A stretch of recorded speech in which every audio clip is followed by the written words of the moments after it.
RPS 76 రైతులకు ఒక వరం. ఆర్పిఎస్ 76 గనక భూమిలో వేసుకున్నట్టయితే ఆ భూమి బాగుంటుంది, రైతు బాగుంటుంది. భూమి బాగున్నప్పుడు మాత్రమే రైతు బాగుంటాడు. ఎందుకు అనంటే భూమిని కాపాడాలి.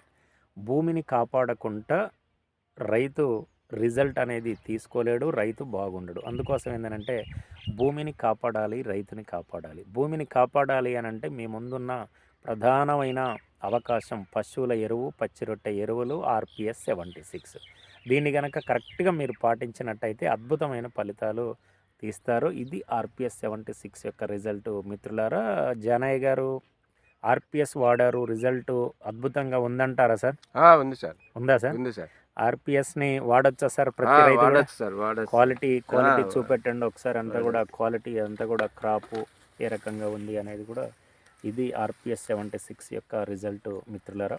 ప్రతి కొమ్మకు కూడా ఏంటంటే క్రాప్ అనేది సెట్ కావటం జరిగింది. ఇది ఆర్పిఎస్ 76 యొక్క రిజల్ట్ మిత్రులారా. నమస్తే, నమస్కారం.